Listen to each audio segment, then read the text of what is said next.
thank you for joining us today at the Charles M. Schulz Museum. I am honored to turn the microphone over to Marissa Nance, the founder and CEO of the first and only minority and female certified media agency, Native Tongue Communications, where she serves as protector, advisor, and champion for countless women and people of color within the media marketing industry. Please join me in welcoming Marissa Nance and our panelists.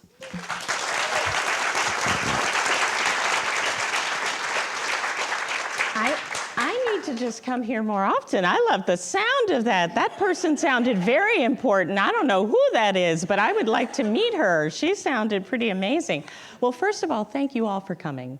I want to ground something. I am all those things, but more than anything, I am honored every day to be a protector, champion, ambassador, and ally for Franklin.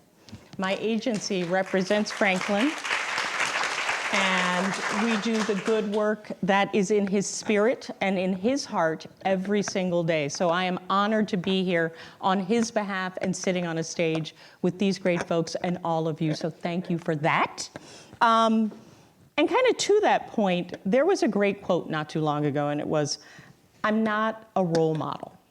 And it was a really famous premier athlete who said it, and we're not going to say his name, but I think a lot of us know who that is. And side note, Grandma's going to use notes here. So just, you're going to bear, Grandma's going to use some notes here, right? I'm not using my readers, but I am using the notes. And it's interesting because as I talk about the honor that I feel to work with Franklin, I am not a role model is not the path that Peanuts takes. Specifically when it comes to Franklin and the way Charles Schulz integrated him into the comic strip July 31st, 1968, making him the cartoon's first Black character. When we think about that, and we think about Snoopy Presents Welcome Home Franklin, and how it explores his origin story, and making sure that there's a seat at the table for our friend now, it really, to me, goes all the way back and connects back to that origin story and that thought in Charles Schulz's head, which is, I do want to be a role model. And that's really what we're going to talk about today. And I wanted to get us all grounded. So I'm sitting here with some really cool people, much cooler than myself. And instead of really trying to introduce them, I'm going to let them take 2 minutes. Wait, what did they give me? They gave me one of these. Look how cute this is. Look how cute this is. Look how cute this is. Okay, so they gave me this. They don't know what power I yield now. But we're going to take 2 quick minutes and ask each of them to just tell us a little bit about themselves, make their own introduction. But I'd really love to share is what gives them purpose. I'd love for us all to know what really gets them out of bed in the morning. Something quick, 2 minutes. Melissa, let's start with you. Hi, everyone. I'm Marissa Menta. I am the global head of marketing for Peanuts Worldwide, which is the company that owns Peanuts. I've been doing it for 23 and a half years. I used to say I could have a legally aged drinking child for how long I've worked on Peanuts, but now I'm getting close to having a child who can rent a car without paying the extra fee.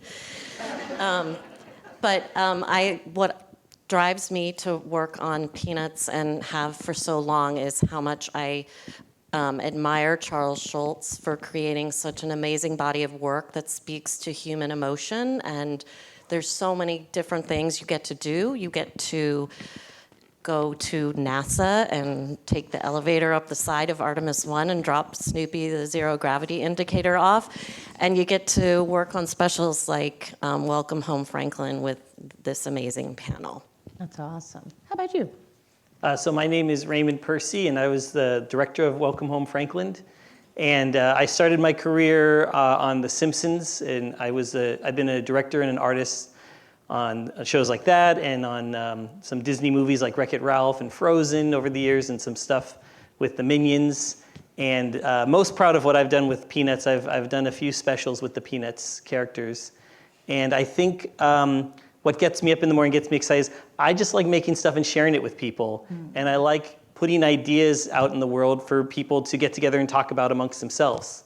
I just think that's really fun and exciting to do. I love that. How about you? And me? Yeah. I'm Craig Schulz, the middle child of family Charles Schulz and stuff. I'd like to welcome you all here to the Schulz Museum. So glad to see you. How many of you have been here for the first time? Anybody?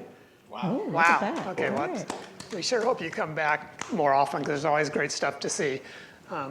But my background was in aviation. I started out as a flight instructor at my own charter company, and then I ended up flying my dad's corporate jet. And I was sitting around the table one day, and guys, corporate jet, huh? How much you guys make? I said, well, I worked for peanuts. I'm gonna laugh at that. And then after my dad passed. Bad jokes you get muted too. Come on now. After my dad passed in 2000, that kind of ended my aviation career. So my son had just gotten out of film school, and I sat down with him one day and I said, it'd be really fun to create some really meaningful Peanuts content. We had other projects going on, but I wanted something that really kind of went above and beyond what was done in the past and kind of got into the soul of humanity and explore some of that and explore the different characters. And that's what Brian and myself and Neil did. And on this special, we invited Robb Armstrong to be a partner with it in writing it. And from there, we've done 7 specials right now and a new project I'm hoping to get Raymond on board with. And that's what I've been up to. Hi, how are you guys? Thanks for coming out for this. My name is Robb Armstrong. I'm one of the co-writers of Welcome Home Franklin. I'm also the creator of a comic strip in the newspapers called JumpStart, which I've been doing for 35 years now.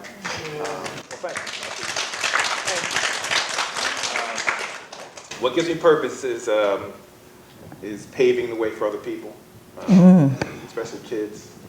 I'm involved with 2 exciting careers, being a cartoonist and a writer. And sometimes kids don't know how to get into it, what to do now before they've gotten into that. I've been blessed to be at lots of schools, lots of programs like this to help people. These days, it is possible to have more than one purpose, and I believe that keeping Sparky Schulz's legacy alive has become. Loved him. He was a friend of mine, and times when I've watched this, it sounds so much like him. I think he's very proud of it. Oh, that's a great purpose. And I love that because we're going to segue. We're going to stick with you, if you don't mind. I want to segue. We're going to take a little journey today, right? We're going to do a little path, a couple little beats. We're going to start a little bit of beginning at the beginning, right? Why and how did we get here?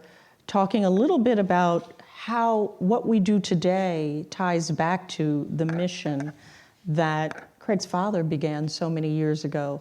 Of course, get some behind-the-scenes secrets from the film, and then also talk a little bit about how the mission of Franklin is getting amplified. So that's kind of the journey we're on, and I want to start with you, Robb, because I do think it's important to shape perspectives at a beginning. And when we think about Franklin, his story, his ideals, his voice, as you just talked about, it's important for all of us in this room to really understand the story of Franklin's inception and bridge how that in 1968 is still so powerful today.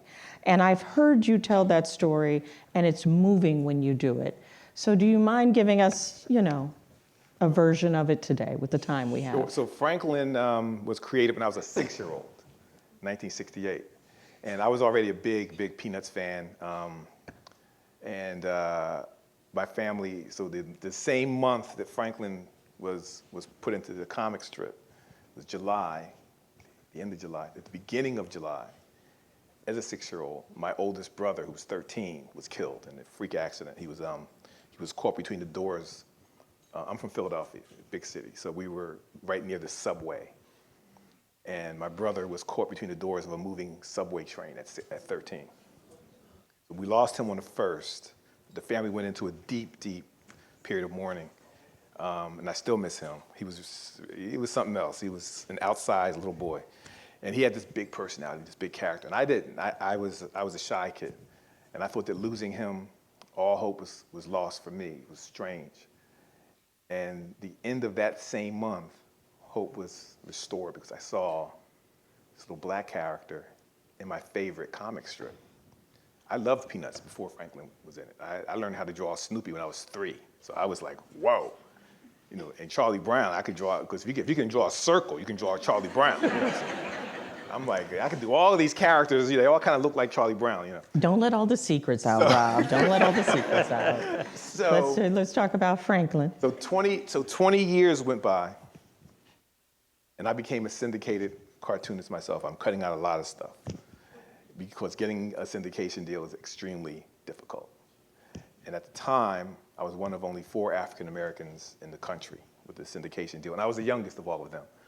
So my life was beginning to change, and when I signed my contract, I was with the United Feature Syndicate back then, and so was your dad, so was Sparky Schulz. And I'm sitting in front of my editor, realizing that's also Sparky's editor. He's my hero. Ink is still wet on my deal, and I said to Sarah Gillespie, do you think you could introduce me to Charles Schulz? She said, what'd you say? I said, I'd love to meet Charles Schulz. She said, sure, I bet you would. No, I'm not doing that. I said, why not? She said, well, I'm not here for that. Okay, so just sign this thing. It's going to be great.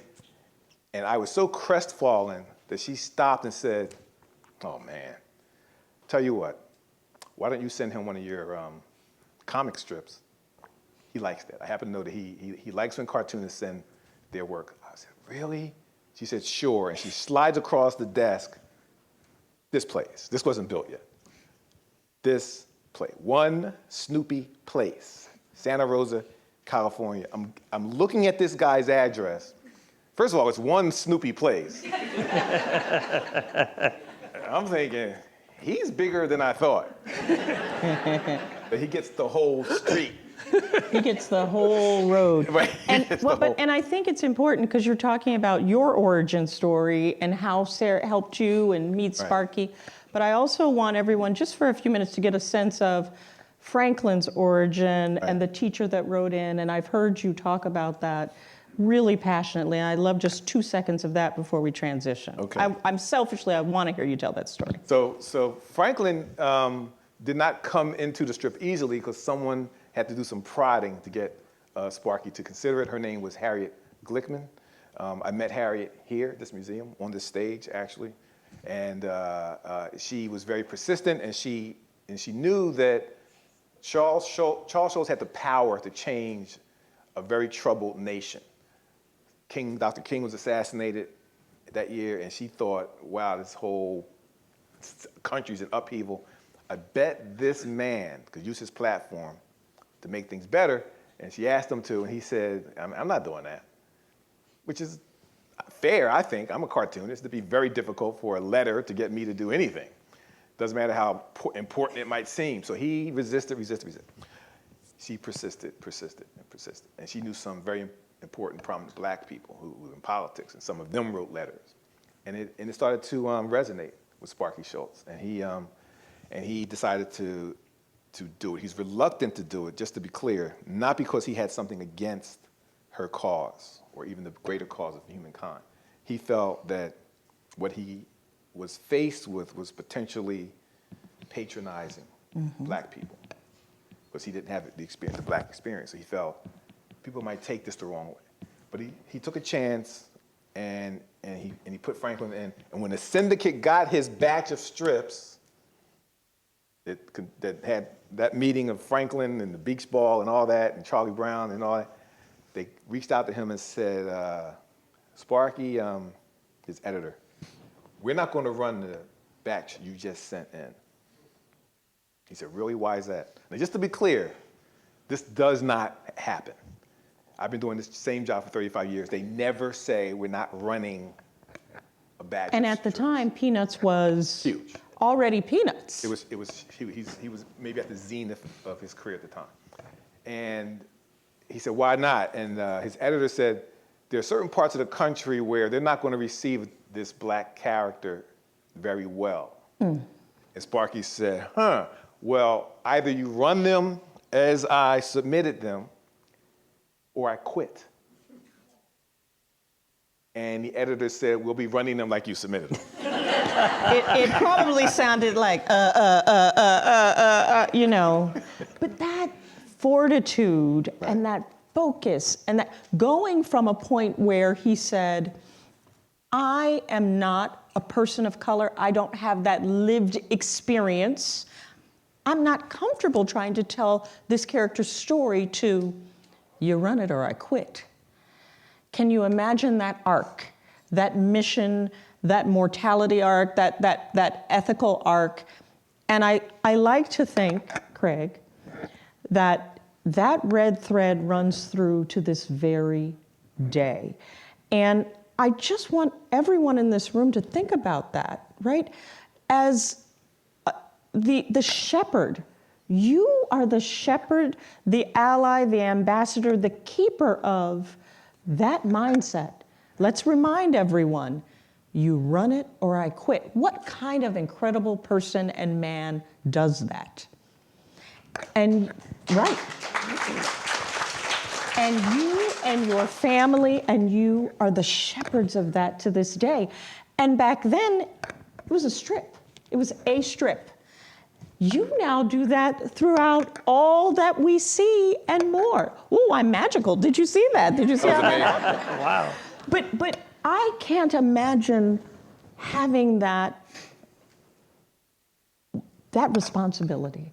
I would love for you to talk to us as we go through this journey today. We've talked about why Franklin exists and where he's come from, and I love the way you tell the story, Rob. But can you now talk about that transition of your father embedded in and infused in not just Franklin, but in every character and everything we see and touch? Well, yeah, I'd like to piggyback on to what Rob was saying. Please. Because it's 1968, Franklin comes in the comic strip. 68, as we all know, was a turbulent year. We had assassinations, Martin Luther King, the Vietnam War was happening. And I remember I had just come back from private school in LA. I was a freshman. And my dad takes me and says, Craig, why don't you come upstairs? Takes me upstairs into his bedroom, opens doors to his closet, pulls out a drawer, reaches way, way back in, and pulls out this letter. And it was a letter someone had wrote. It was just a tirade of angry, vicious language about him putting Franklin in the comic strip. And back then, I mean, he had obviously kept this thing for a reason in a drawer for a long time. And now I think back to myself, you think of the anger someone must have in their soul to pick up a pen and write a letter to a guy that draws a funny comic strip every day in a newspaper that's only gets read for like maybe 4 seconds. And that's kind of the sad thing that goes on in the world today. I think there's that much anger about an animation comic strip or whatever. So when we do these shows here, number one, my son and I take great responsibility in handling the Peanuts brand. And we try to live up to his and beyond his legacy. But I think the fun thing I've discovered, and I think this is true to my dad, is that every day, and he would appreciate this, every day you go to work, and he's there for 8 hours a day at his desk, and he's got this cast of characters, and he literally gets to play with them. And it wasn't until just recently I started realizing I really think he enjoyed that family of friends more than he did his real family. Because the real family brings turmoil. We're breaking things, we're breaking my leg, we're falling off horses, kids are getting hurt. In his world, he goes there and here's all these kids. He can do whatever he wants with these kids. He can make them have fun, he can anger, he can create emotion. Yeah. It's a wonderful world to play with, and I didn't realize that until I started doing the animation, because we got to do one step better than my dad. He's doing pen and ink. We get to see him move, and we get to see him move because of great directors like Raymond, who brings our vision of these stories to life. And for me, that's like magic, because you write these things down, you envision what it's going to look like, and then Raymond puts a stamp on it, and all of a sudden you're like, wow. But how, there's a phrase, and as a woman of color, I hear it, I believe in it, and it's generational wealth. And I think about my great-grandparents, who I was blessed to know, my grandparents, myself, the next generation, generational wealth. But people limit themselves to thinking of generational wealth as monetary. The things, the money. I think where you are extraordinarily lucky is that your family has a generational wealth in the mission, the morals, the ethics, the aptitude that you've continued throughout these years. And I can't imagine the amount of letters you still get. And if you're comfortable, I'd like, to ask, because that one letter in a closet, my goodness, what you and your family must deal with now, potentially, and how you still stand up and push forward your own family's generational wealth, which is in here and inherent. And I think all of us thank you for it. Yeah, I just think it's important that when people turn into a Peanuts movie, they know they're in a safe space. You know, you can look at almost any other animation and you're really not sure what kind of raunchy material is going to come out, or some crude joke or some crude visual. But the Peanuts is like you go there, you know it's a Peanuts special, you can put your kid in front of it and feel comfortable. Then not only is the messaging going to be good, but the visuals are going to be good, and it's going to be totally pure entertainment. And I think we've lost a lot of that. You know, everything has gotten so edgy and so internet-based and so instantaneous that this world is a fun place to work in. And I keep thinking, you know, if you were a kid growing up, you know, where would you want to live? And you look at Charlie Brown's Neighborhood, and yeah, sometimes they don't get along, but they're more like brothers and sisters not getting along than, you know, black versus white and gang versus gang. You know, in the end, they all love each other and they all get along. And wouldn't that be a fun world to live within? That's the neighborhood I would like to live in. How about that? I mean, this year, we're not going to get into it. This year, certainly. I think we'd all like, how can we all apply, and where can we get leases and mortgages? Because I think everyone in this room would agree with you, and I've never heard you put it like that, but I love that. Yeah. I would love to live in Charlie Brown's neighborhood. One note before we start over here is, what you didn't talk about is, does everyone understand the character's name is Franklin Armstrong? What's your last name? Armstrong. Can you take three, just not a lot of time, because we've got so much good stuff. Look, sure. But Franklin Armstrong, and they're, believe it or not, simpatico. There's a story.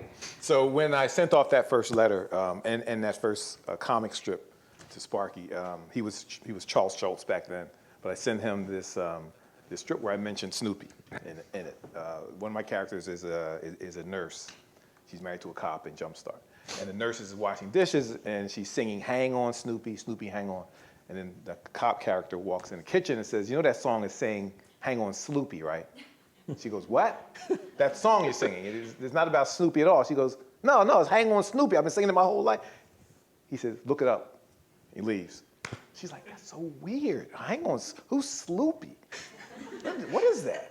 And then she continues singing, "Hang on, Snoopy."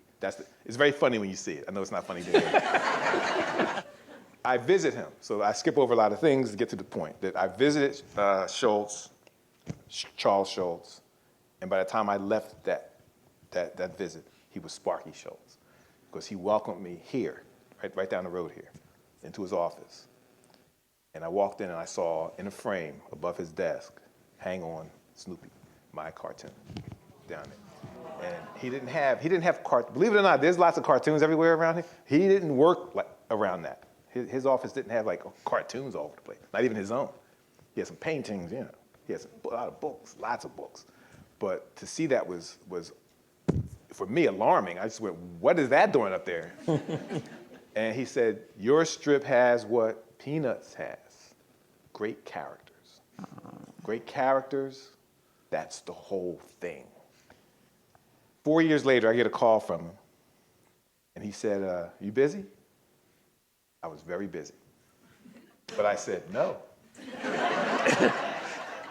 He said, "Good, I'm in a bit of a quandary."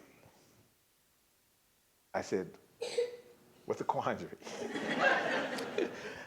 "I have a dilemma, I have a problem. I think you can help me with it. Have you noticed that Franklin's got no last name?" I said, "Isn't Franklin his last name?" He goes, No, it's his first name. "It's a problem, right? You don't think that's a problem?" I said, No, there's no problems. Now when it comes to Peanuts, there's no problems. He says, "Look, I have a video coming out, and in this video, the PA announcer announces my character's Charlie Brown, first name, last name, Linus Van Pelt, and then they come to him, and the PA announcer says, 'And now Franklin,' and that doesn't sound right." I said, "Sparky, look, no one's going to think that. Everybody loves that character. It sounds fine." He says, "I want to call him Franklin Armstrong in this video. Is that okay with you?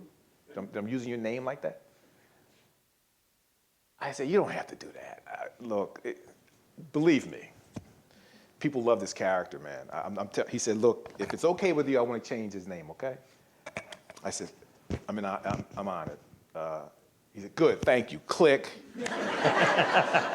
And I love that. That was it. And I love also the continuity and thread there, because it's like you picked up a new brother. right? You lost your brother, but you picked up a new brother, True. another Armstrong in that very moment. And you have been an incredible big brother to him since that point in time. So we all appreciate you for that. We all appreciate you. Thank you.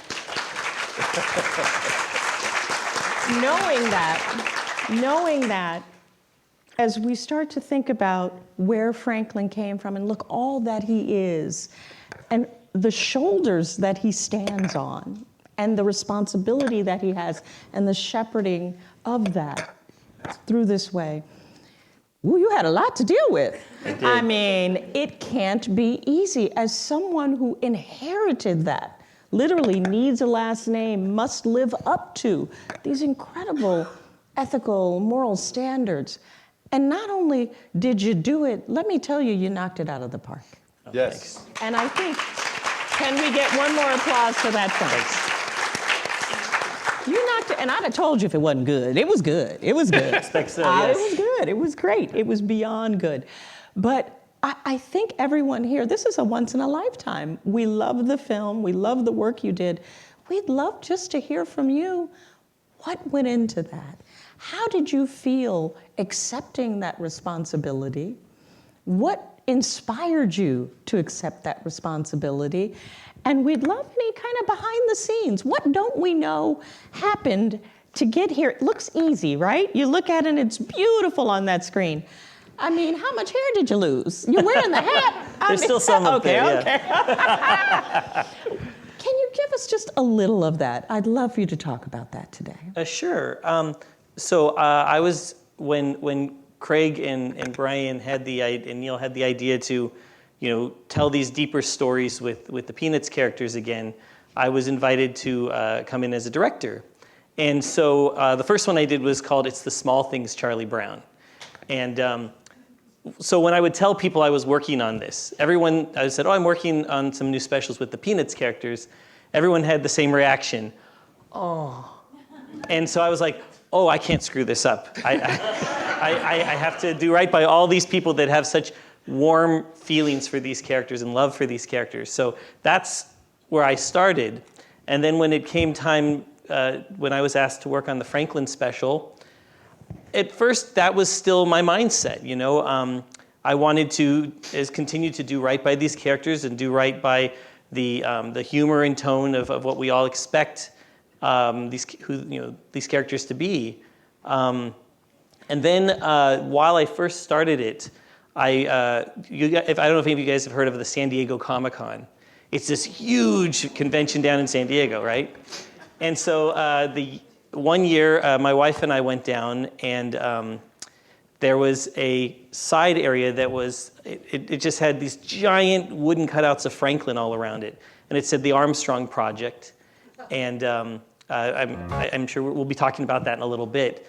But so I went there, and I was so moved by what I saw. I just saw people from, and Robb was there, and then Robb's friend, Bruce Smith, right? That's Bruce Smith, Smith. the creator of the Proud Family. They were there to talk about animation and what it meant to be a black artist in animation. And I was just so moved to see all these generations of people who just love this character and were so happy to be there. Because, and we're going to take a few leaps. You identify as a man of color. I guess so, yeah. I hadn't thought about yes. it. Well, I'm half Thai and half Italian, so. You identify as a man of color. Robb identifies as a person of color. I want to say, Craig, just again, you continue to manifest that, listen, I know what I know, and I know what I don't know. And so surrounding yourself as you create this to make sure that there's authenticity, that rings true, is an amazing achievement, because I'm going to tell you, it doesn't happen every day. Was that intentional? I just want to, as you think about it, was there intent for you there? Well, this was a story that Brian and I and Neil always wanted to tell from the beginning. We didn't, when Apple wanted us to do shows based on specials, Christmas and New Year's and whatever else, and we wanted to delve into characters. So we had done Sally, we had done Pepper and Patty, we had done Marcy, And we knew Franklin was going to be tough to do, so we figured it's just going to take us 2 years to do this show because it's that important. We don't want to screw it up. And we looked at each other and said, okay, we got 3 white guys, and 2 of the white guys are only in their early 40s. We need somebody more authentic than that. And we had had people come in and pitch us ideas for Franklin that I had turned down. I said, no, I don't want to do that kind of a story. And then we thought of my buddy Robb. We said, let's bring Robb on board. We get his insight into it. And I think us blending our knowledge of Peanuts and Robb's intellect and what he can bring to the Franklin character and what he knows of my dad and so forth. It was a nice blending, I think. It was family. It was family. And a wonderful callback to how Franklin was created. Yeah. A wonderful callback to how Franklin was created. And I love that intention and focus from you and how you did it and how you went about it. And I applaud that too. I think it's wonderful to keep that authenticity and that focus about you. So thank you for that. I think that's awesome. Thank you. And when you came on board, knowing that there was family here, right? Franklin Armstrong, Robb Armstrong, Schulz. Did it feel at any moment like my voice isn't getting heard? Or from the beginning, did you feel like, I love that I'm here because this is welcoming and it really, it inhabits all that Franklin is. The folks who surround Franklin and protect him inhabit who Franklin is and have made me feel welcome, and I've been able to use my voice. Well, I think one of the things, especially going here, made me realize is I didn't have enough people of color on my crew, my story crew. So what happens is we have the script that these guys write, and then when I work with the story crew, we then try to add another layer onto it. Like, are there places where maybe you could say it with an image instead of words? And it's a collaboration. We work back and forth with that, and I wanted more insight into this character, and so what was great was this. In any career you have people that you like working with, and you always bring them onto different projects.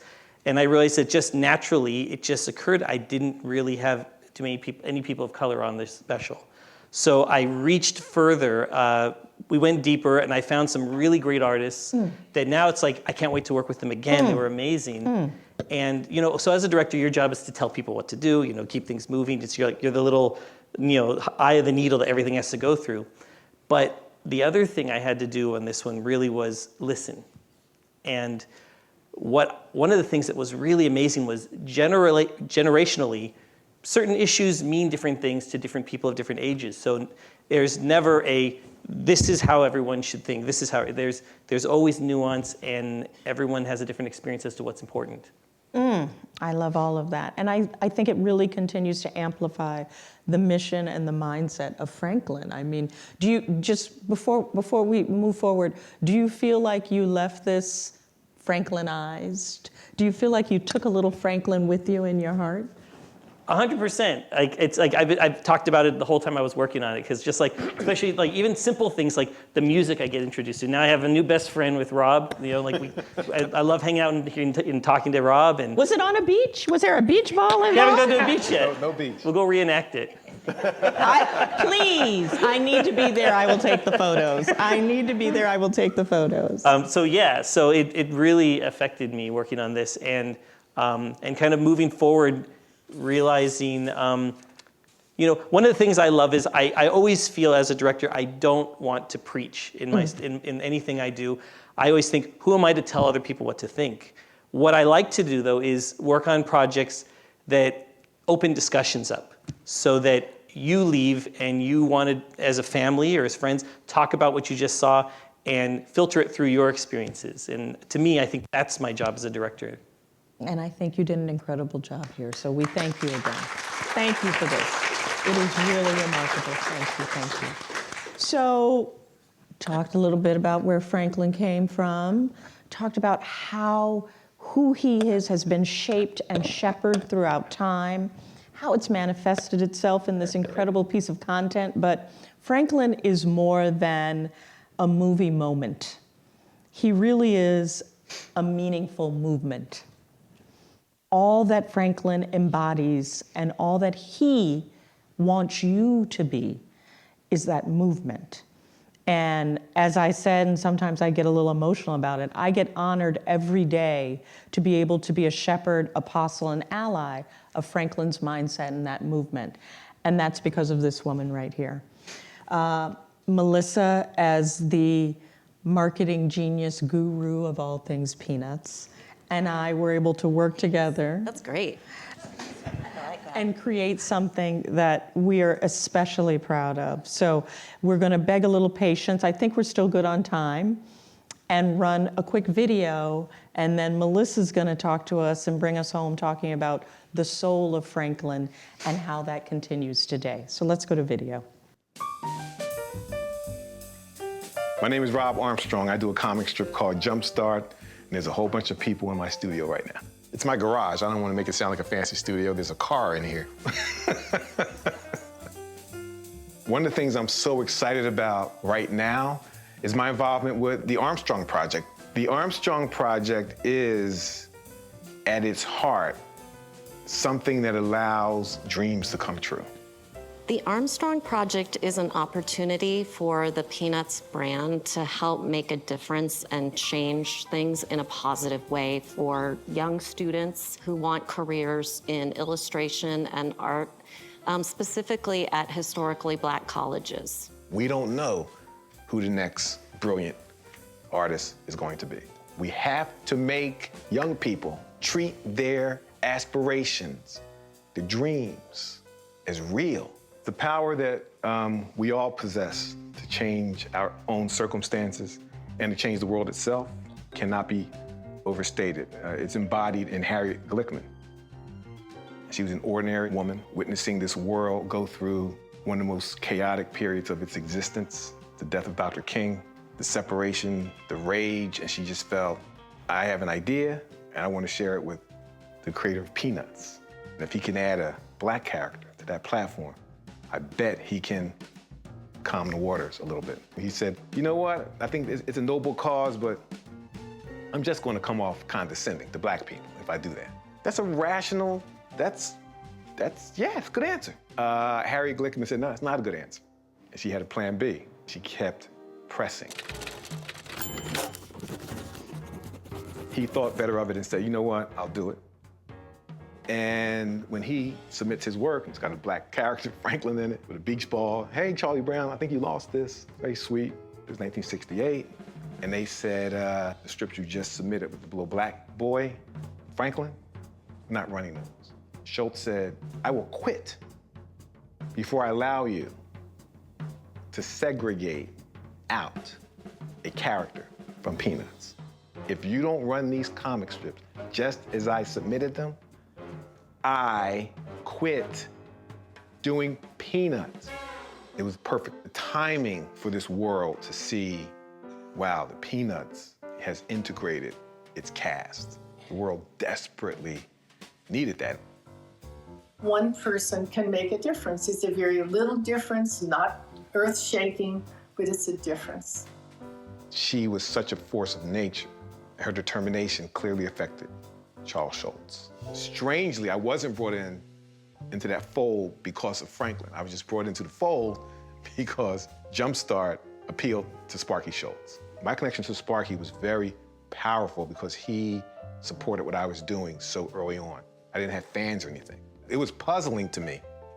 I'm meeting my hero, and he's like, you know what I love about your comic strip? It's got great characters, and great characters, that's the whole thing. There are times when I'm sitting here without ideas or anything, I can hear him saying that. And he was like, no, your strip is great. And in 1994, he asked Robb if it would be okay to call Franklin Armstrong. And Robb describes it as an incredible honor and an excitement to have a Peanuts character named after him. We have an obligation to be a blueprint for someone else, to be that example and to show someone the way, to shine a light on an otherwise dark path. It wouldn't be the same if Robb wasn't interested in helping us with this. He's been mentored in his own career, and now he offers that back to many, many students. This was a clear expansion of my whole purpose on Earth.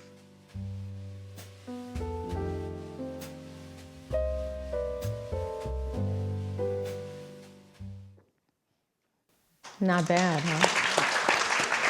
Not bad. Melissa, you have been a driving force behind the Armstrong Project for now nearly 3 years. Can you just talk a little bit for these folks about this incredibly important project? It's been, when I said earlier in the panel that what's my driving force, and being able to work on Peanuts and the amazing body of work that Charles Schulz created, the Armstrong Project is definitely one of the highlights. I'm working with Marissa for the last several years to create a scholarship program at Howard University and Hampton University. I wonder why we went to Howard. It's been a learning experience not only for the scholars, it's been fun to mentor them, but it's been a learning experience for me and everybody who works on the Armstrong Project. And we did debut it at Comic-Con in a pop-up shop across the street from the convention center. And that's the connection, at least my connection to Raymond. But I think it's important. Can you tell the story of what happened at that pop-up, please? So we had the pop-up launch on the first night, and the next morning, the manager of the pop-up texted me and said that the pop-up had been vandalized. So I went running over with Marissa. We found that somebody had thrown a rock in the window, and there was glass everywhere, and we were visibly shaken, it was very, very emotional. And two men came by and they asked me what had gone on.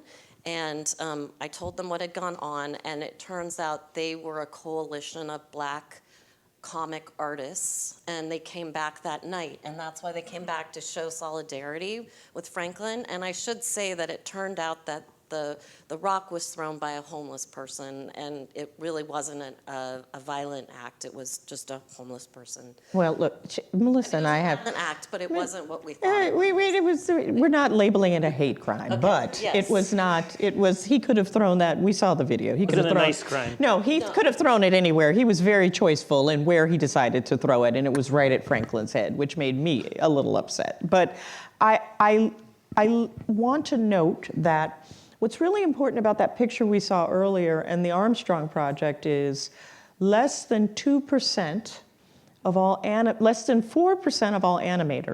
are animators of color. Less than 2% of all animators are Black or African American. We know that the content being made for our children impacts them, and what they watch impacts them, right? This is what we've learned. And they take that with them as they grow and become the adults that we now live with in our communities. So if you're not receiving messaging that helps you see yourself in an authentic and organic way, there's going to be a disconnect. There's going to be a disconnect. And when less than 2% of all animators are Black or African American, and less than 4% are people of color, that means 90+% are telling stories they don't really know.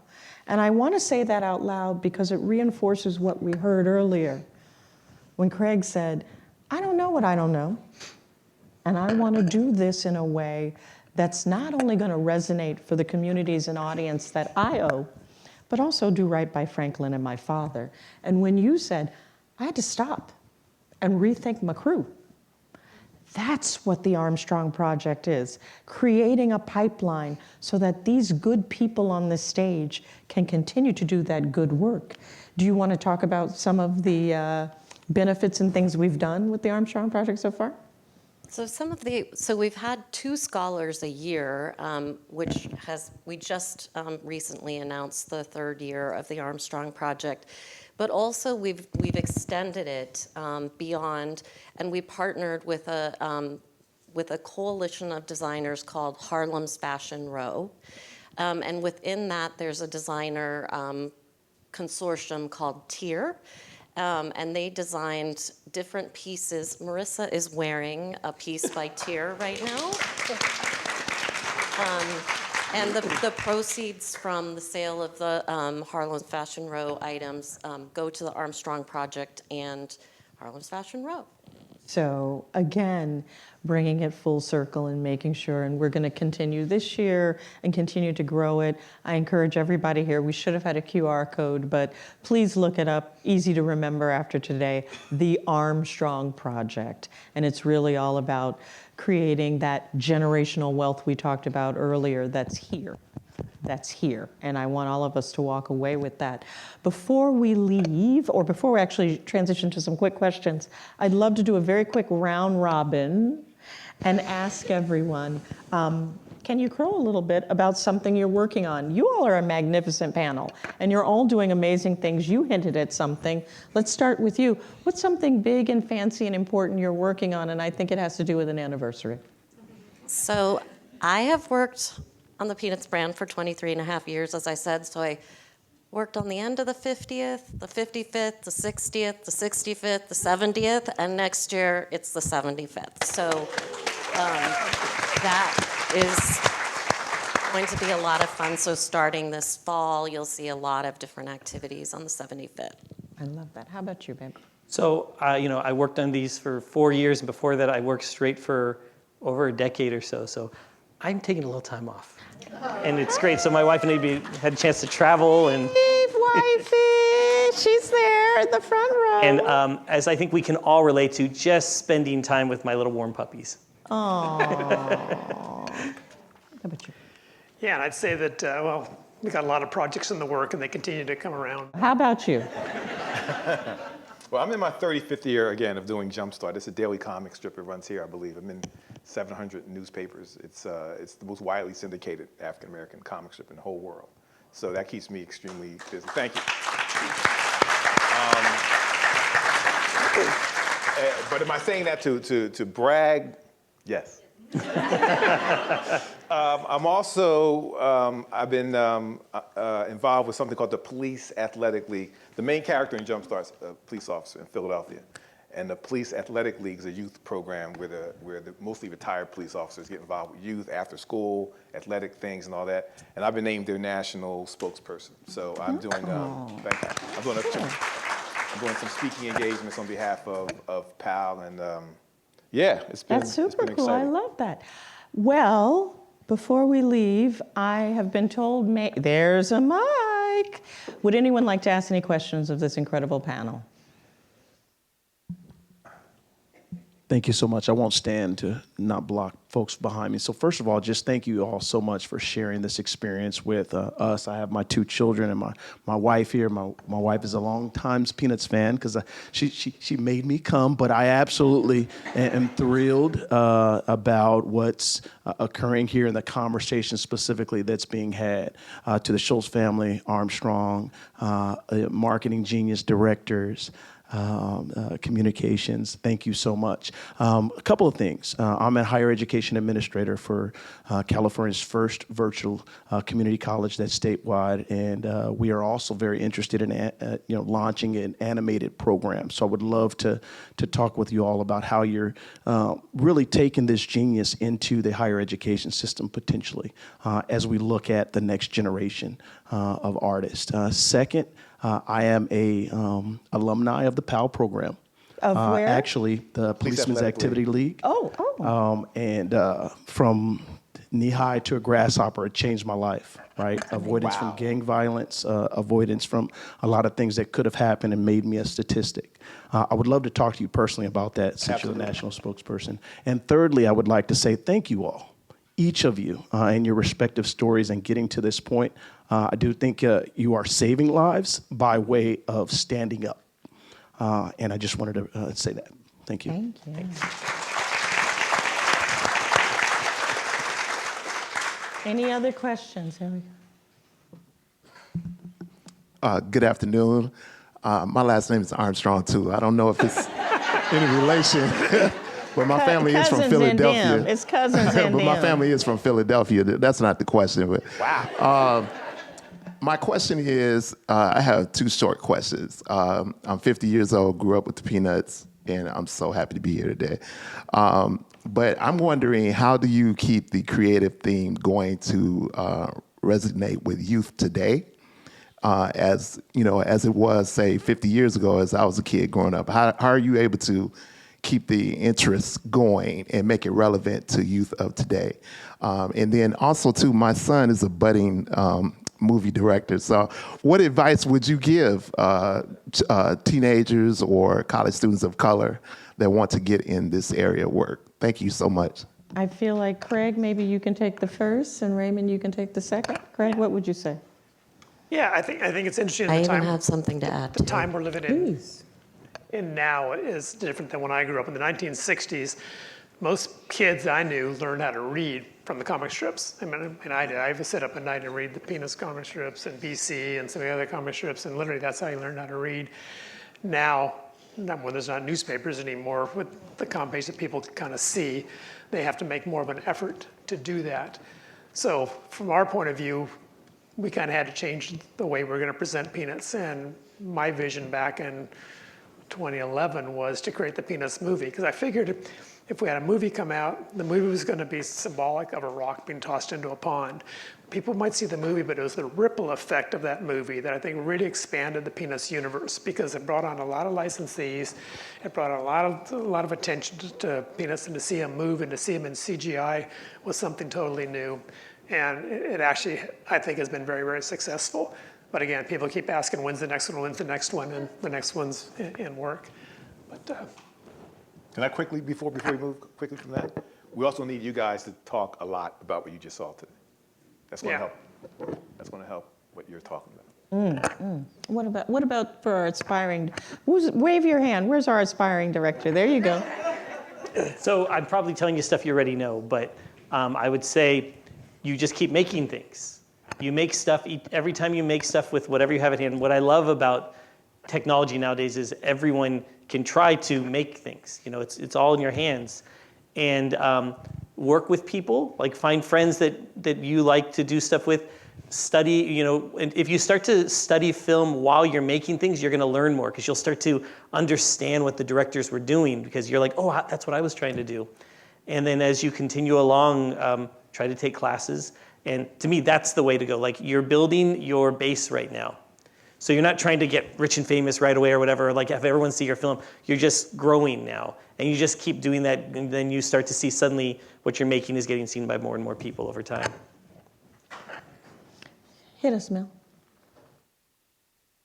I was only going to add that when people ask me, why do you think Peanuts has lasted 75 years, my response is, and I know Craig has stolen my response because I made this response up, which is all you have to be to like Peanuts is you just have to be a human. You don't have to like superheroes, you don't have to like car chases, you just have to have human emotions. If you don't have human emotions, then you probably won't like Peanuts. Yeah, it's eternal, right? It's like we're all going to go through the things that Charlie Brown and his friends are going through. You know, we went through them as kids, we go through them as adults. The next generation is going to go through the same thing. So it's nice to get to see something where it's a bunch of characters going through what you're going through. It is very much a great equalizer. Life is not equal. We all live different lives based on how we were born, who we are, and the situation we're placed in. But I love this neighborhood. Yeah. And I love this community, and it shows us that life can have a great equalizer of humanity and kindness, and I think that's a big thing to walk away with. It's important to understand you have to write what you know, and I think my dad, if you analyze the comic strip, you find out that every one of those characters is a piece of my dad. And he always kind of had a quote that Snoopy was who he wanted to be, and unfortunately Charlie Brown was who he was. You know. But I think that's why the strip resonates so much, because whoever reads it, there's always one character you can identify with and you bond with and say, I understand. For me, it was Pigpen. I understand what Pigpen was like because I was dirty my whole life, and I embraced Pigpen and that character. No, Craig is absolutely correct about writing what you know. When I was asked to write for this project, it's very collaborating with other people is very different than doing JumpStart. I do JumpStart completely alone. In their garage. In my garage. And it's hot. It's very hot now. I got a fly problem right now. Let's talk about it. My hair has looked like this since I left his garage. That's how Very hot and frigid. steamy it is. When you're writing about your life, however, no matter who you are living a lush existence. Your life, whether you realize it or not, is the greatest story that's ever been told. So when I was asked to write on this, I had to tap into my life for Franklin, not being a cartoonist, not having a love for the Peanuts characters, which I do, but for writing for this project, I realized I was him. I was Franklin. Lots of things that he says and does in this thing happened to me in real life. My real uncle is Eugene Benson, a Negro League baseball player, a star who mentored Jackie Robinson. That's all 100% true. When I was writing with Craig, and I just threw it in there, and hoping you would just get in there, Craig said, "Time out. Who are we writing this movie about? Franklin or you?" I said, "Come on, Craig." I don't know, man. Well, as we said, I love the fact that Franklin is like a little brother to you and just deserve it in your family, and that you have that. And Craig, we do want to thank you and your family for all that you've done as your shepherd. Raymond, thank your family for sharing you and letting you make this on our behalf. And Melissa, thank you for becoming my family. And I'm so glad that we were able to do things like this and amplify the good of this Franklin. So thank you all for coming, and I hope you have a wonderful time.